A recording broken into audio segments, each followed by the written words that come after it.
Hello, beautiful creatures of the world, and welcome back to Coffee with Kerri-Lynn. It is a beautiful, sunny, but cold day in the Crown of Maine, but we'll take it. We got sunshine, so we're happy. So what's on Coffee Talk today, Kerri? Well, we're going to go back into the Eliza Bleu Twitter scandal.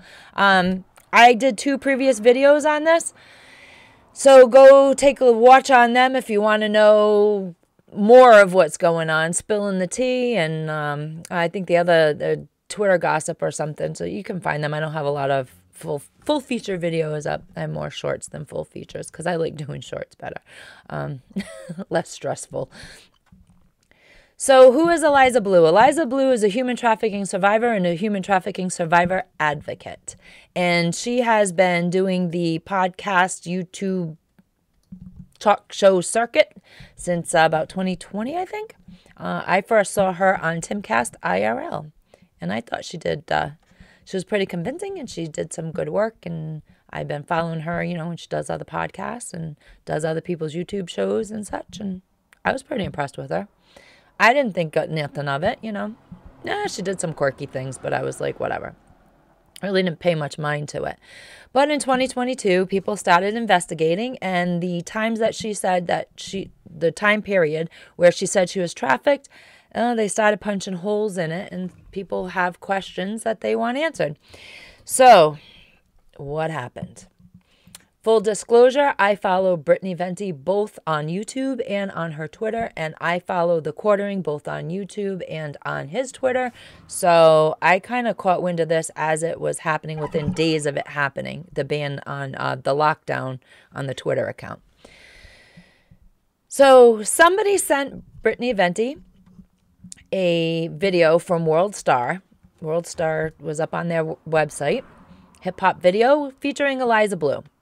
And Brittany very politely, she did do a couple screen grabs of things in the video, Eliza in the video, and posted them on Twitter and asked Eliza very politely, very respectfully, is this a shady deal, or basically, loosely, is it shady, or, this is supposedly kind of during times you said you were trafficked. So what's the deal with this video? And instead of answering, because you can't DM Eliza, she had a big notification up on her Twitter account, don't DM me because I'll block you. So this is the only way that Brittany could ask her the question.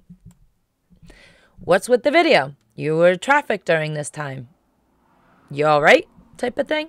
And instead of answering the question or ignoring the question, somebody at Twitter locked Brittany Venti's account, which causes deep dives.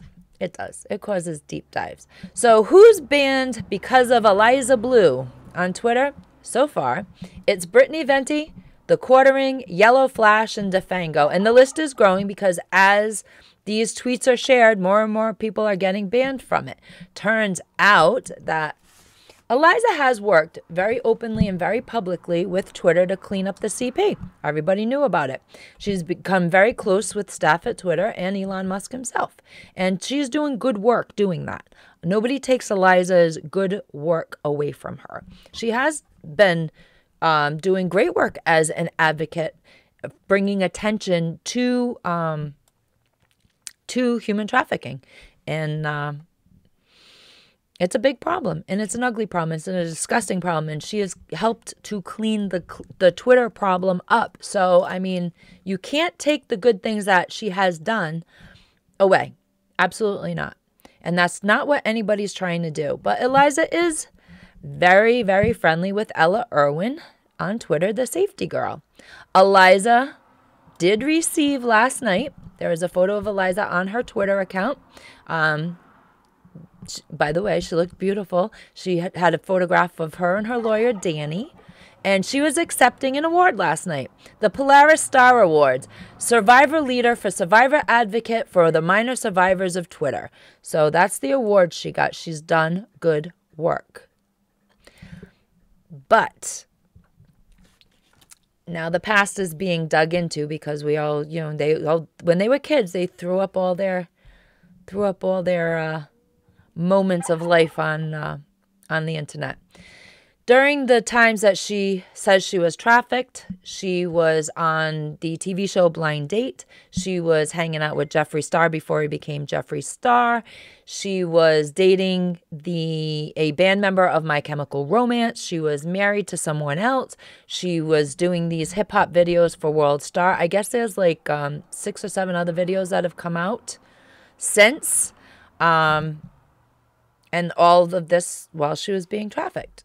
That time frame, according to her, that was the time frame, and that's when all these things were happening. She looks very happy, very healthy. She's a beautiful woman. She did not look like she was suffering from trafficking in any way, shape, or form. She did not look like she was being exploited. There's videos of her saying that she is very proud of the video that was put out from World Star, the hip hop video. She was, it was going to be a platform for her to jump to the next phase of her career. And I do believe that she said that in 2016, 2017, something like that. So now questions are being asked and things are being dug up. One of the things to come up is Humanity House. Eliza says that she created a safe house. She built a safe house for trafficked persons on a farm that she lives on. Humanity House, that's what it's called. She's had exactly 2 tweets about this. The last tweet about it is March 30th, 2020. She got the funding and she did her little Humanity House thing, but nobody can find Humanity House. There's no paperwork about Humanity House. Nobody knows where Humanity House is. It's just a photograph of a sunset. And that's where we're at with that. So now that question is being asked, where is Humanity House, Eliza? Then after Humanity House, 3 months later, after Humanity House has been discussed on Twitter, a GoFundMe account has been found now that in June 2020, 3 months after Humanity House is realized, a GoFundMe was made and $1,625 was taken in. We don't know if Eliza was given that money. I'm not sure how GoFundMe works, but apparently you have to hit a certain marker and then they give you money, whatever. So this money was specifically for a much needed self-care vacation, according to the post, the GoFundMe post. In this post for a little bit of money, follow the money, always follow the money and you get the answers. So Eliza in this post claims to have a standard workload of 20 survivors that she handles. She works 12 hours a day, sometimes 7 days a week with 20 survivors, but now has, since the pandemic has begun, has taken on an extra 61 survivors via online. Now, if you do any social work, you'll know, any advocacy, you will know that taking on 20 people in need of social services in some way, shape, or form is a lot.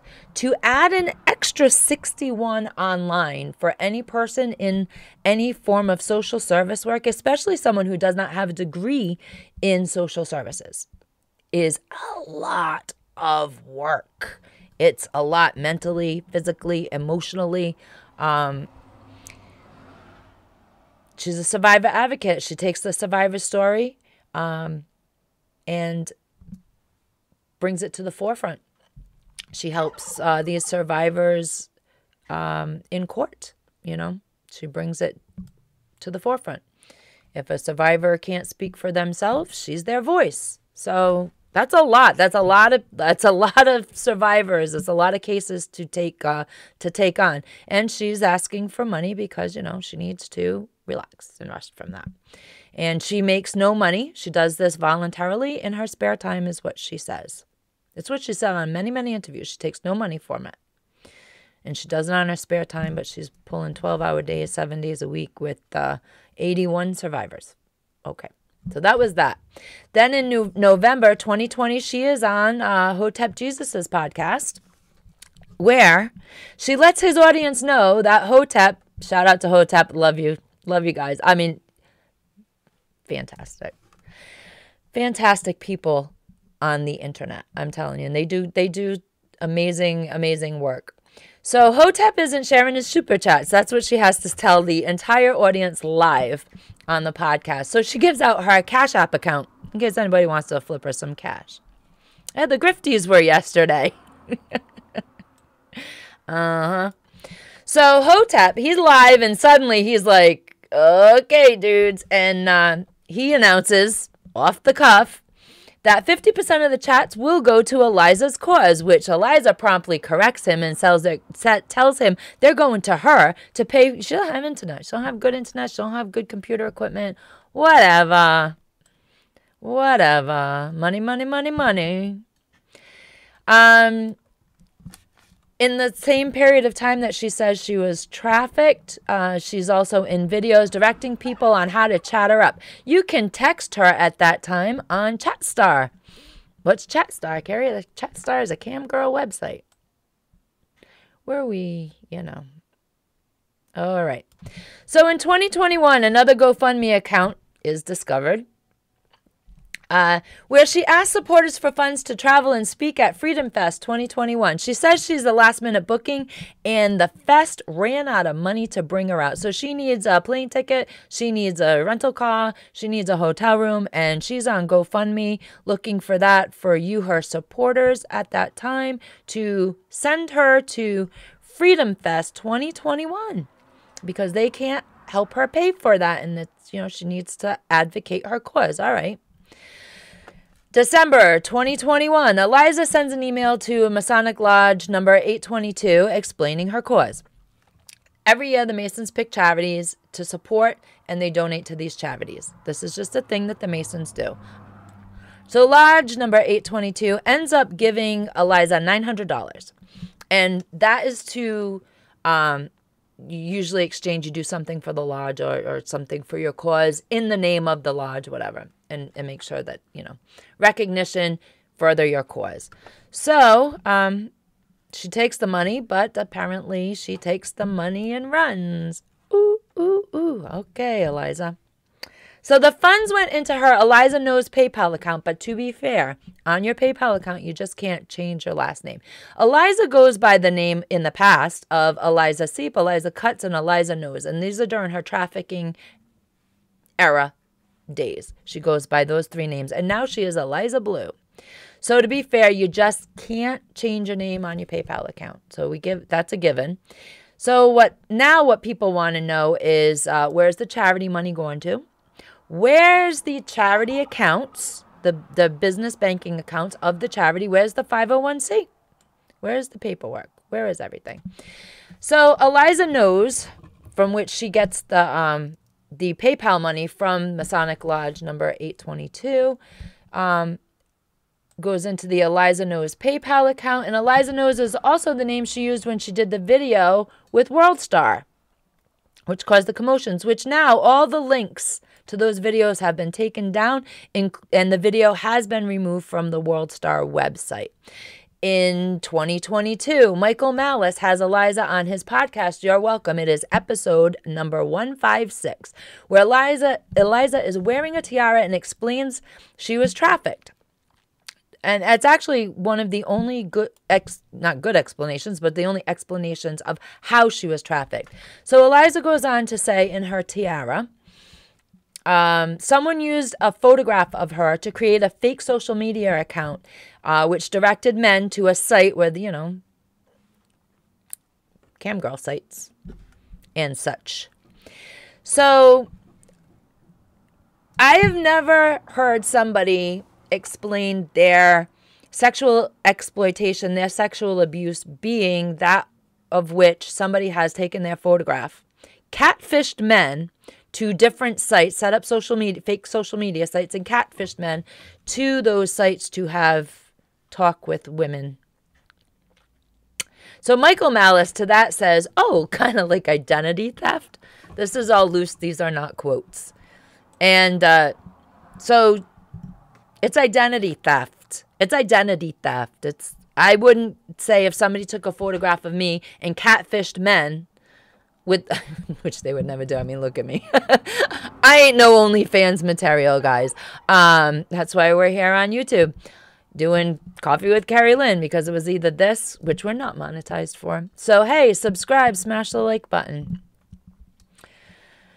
And when you're not monetized, you don't have to be stuck in a box. But anyways, I digress. But yeah, That's catfishing. That's identity theft. When somebody online puts a picture of you, says that they're you, and directs somebody to scam sites, that happens to be identity theft. I wouldn't say that is human trafficking. Subsequently, in all this mess as it unfolds, Daniel Clancy, and I'm going to try to grab a link and put it in the description of the video. Daniel Clancy has made a video asking Eliza Bleu, basically begging Eliza Bleu to address all this. Please address this, because she's hurting real survivors. She's hurting the very people that she advocates for. So Daniel Clancy used to be is a supporter of Eliza Bleu, and he also has a very dark abusive stuff happening in his past, and they've gone back and forth, and according to Daniel Clancy, they're pretty close. Via the internet and discussions and chats. And so he just wanted to address the mess. And his video is 5 Shades of Blue. That's BLEU by David Clancy. So go to his YouTube and subscribe to him. See, what's happening now is there is a lot of pain for people that have survived this horrific sexual exploitation and abuse right now. And this scandal is not helping their cause. In fact, if it turns out that Eliza told a few tales, if it turns out that Eliza grifted her way to the top on this thing, everything she's done comes crashing down.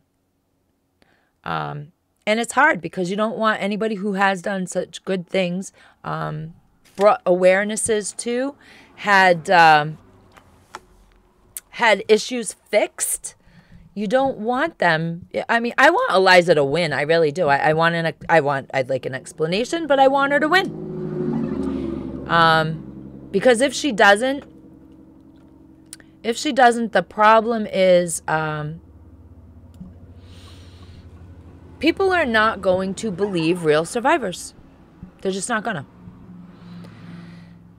So now what's happened with the scandal is people are just they're digging and digging and digging. So it starts off as a simple question from Brittany Venti.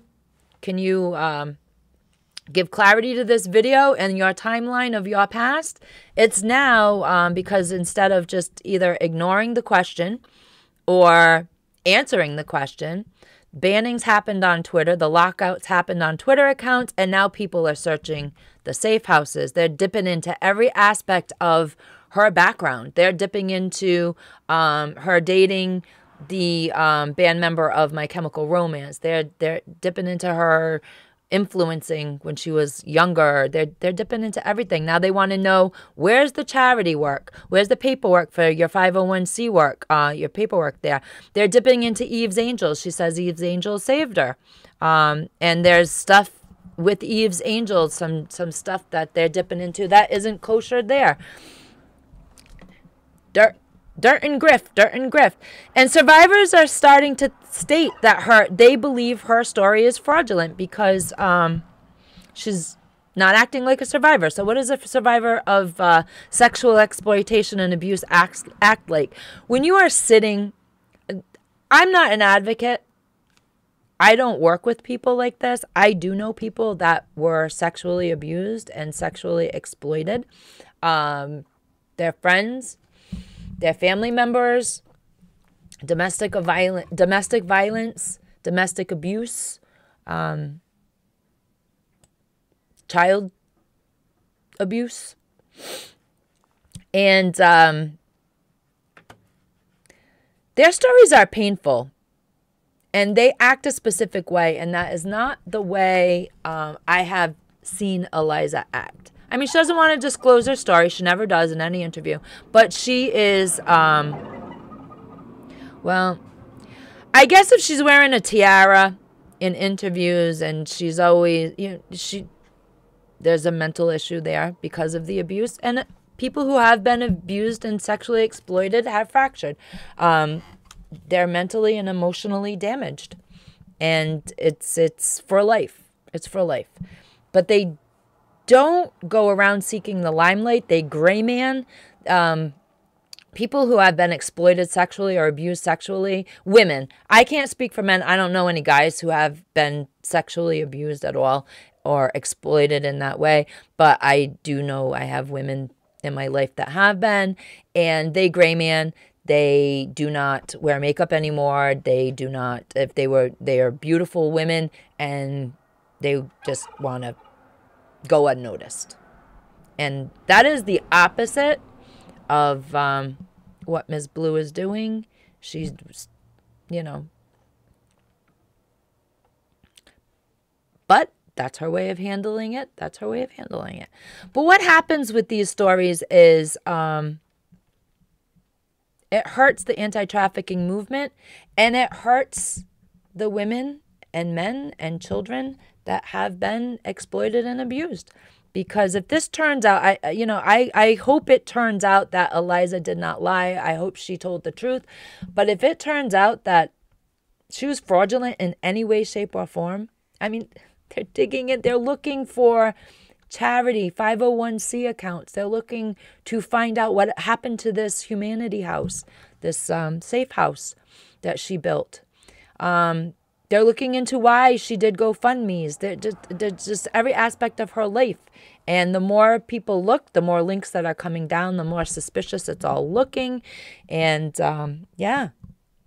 So when a survivor comes out to tell their story, it's hard to believe because so many people have fraudulent stories, high-profile fraudulent stories.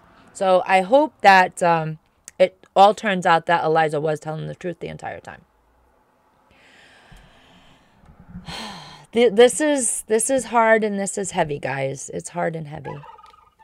It's a hard thing to talk about. It's a hard thing to know people who have been sexually abused and exploited. And in my other video that I made, I explained exactly how abusers lay the groundwork for their victims. And, you know, victims don't know whether they're coming or going. The outside world, we'll just use the example of a boss, a male boss with a female employee. Everybody in the office thinks that they're having an affair. That's how the boss, the abuser, makes it look. So